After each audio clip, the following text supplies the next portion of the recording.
You know, some of the most powerful tools in modern finance weren't dreamed up in a classroom or some high-tech corporate boardroom. Nope. Some were forged in the fire of raw human emotion. And today, we're talking about a weapon that was born from one of the most powerful emotions of all, pure, bitter revenge. When you hear the term short selling, you probably think of high-stakes Wall Street drama, right? It's a tool that gets blamed for market crashes, but as we've seen pretty recently, it can also be a weapon for the little guy to fight back. I mean, just look at the whole GameStop saga. On one side, you had these massive hedge funds like Melvin Capital, betting everything that the stock would fail. And on the other side, an army of regular investors on apps like Robinhood who completely turned the tables and cost them billions.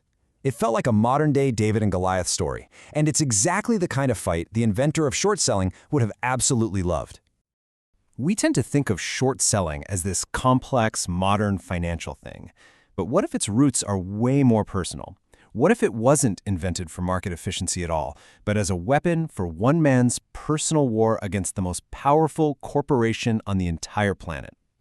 To get to the bottom of this, we have to rewind the clock, way back, to the Dutch Golden Age of the early 1600s. And we need to meet our main character, Isaac Le Maire, a true merchant prince. Okay, so Le Maire wasn't just some guy who got lucky. This man was a force of nature. He was already a successful grocer by the time he was 25. He survived the complete collapse of his city, built a trading empire from nothing. Oh, and he also fathered 22 children. This was a man who did not do things by halves. So in 1602, the Dutch government has this revolutionary idea. They thought, hey, to compete with Britain and Portugal, what if we persuade our 6 biggest trading companies to merge into one giant behemoth? And so the Verenigde Oost-Indische Compagnie, or VOC, was born. It was the world's very first publicly traded multinational corporation, and believe me, it was about to change everything. And just to give you a sense of scale here, at its absolute peak, the VOC was worth the equivalent of nearly $8 trillion today. That is staggering. That's more than Apple, Microsoft, and Amazon combined. This wasn't just a company, it was a corporate empire the likes of which the world had never, ever seen. And right from day one, the VOC was a monster. It was capitalized at 4 times the size of its biggest rival, the British East India Company, and it held an unprecedented 21-year monopoly on all trade in Asia. And who was sitting right there in the middle of it all? You guessed it, Isaac Le Maire. He dumped a massive 85,000 guilders into the company, making him the single largest shareholder in the most valuable company on earth. They even made him a governor of the company. I mean, by every single measure, he had made it. He'd won. But for a guy like Le Maire, that was never going to be enough. And this is where our story really kicks off. The relationship between this ambitious merchant and the corporate giant he helped create was about to go south, leading to one of the nastiest corporate divorces in history. So what went wrong? Well, it kind of depends on who you ask. According to Le Maire, he was the good guy, a corporate activist. He saw what he called mismanagement and a total lack of transparency from the other directors, and he called them out on it. But the VOC's version? Oh, they claimed Le Maire was an embezzler, cooking the books and running his own secret deals on the side. Whatever the real truth was, the outcome for Le Maire was absolutely devastating. He was fined, kicked off the board, and forced to sign an agreement promising he would never, ever compete with the VOC again. Just let that sink in for a second. A master merchant, one of the best traders of his entire generation, was now banned from trading. The VOC took away his company, his power, his whole identity. Barred from competing, Le Maire had to get creative. If he couldn't build a rival company to take down the VOC, he'd have to find another way.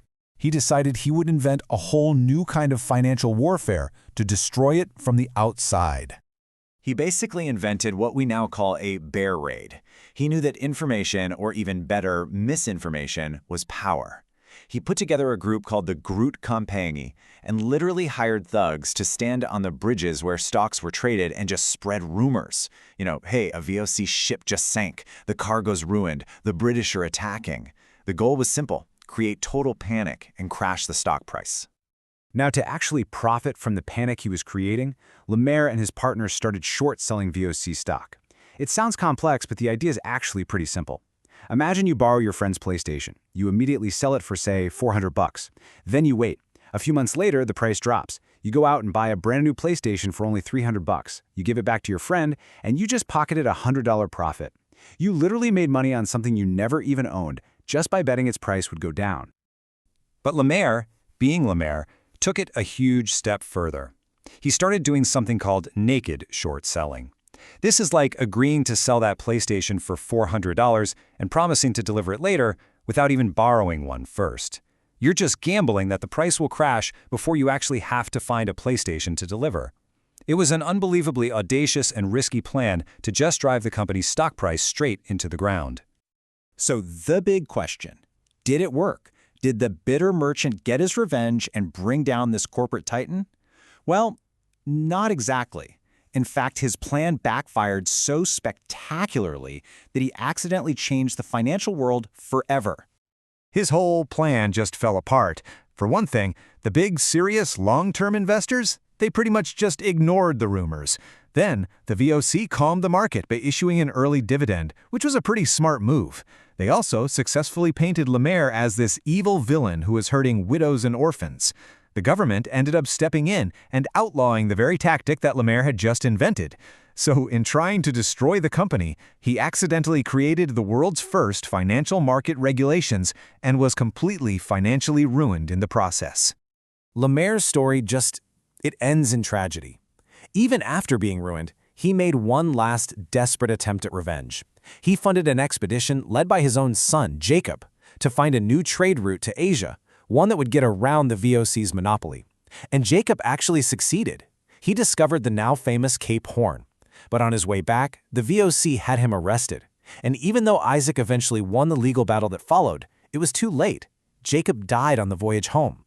So Isaac Lemaire lost his fortune, he lost his reputation, and now he'd lost his son, all because of his war with the VOC.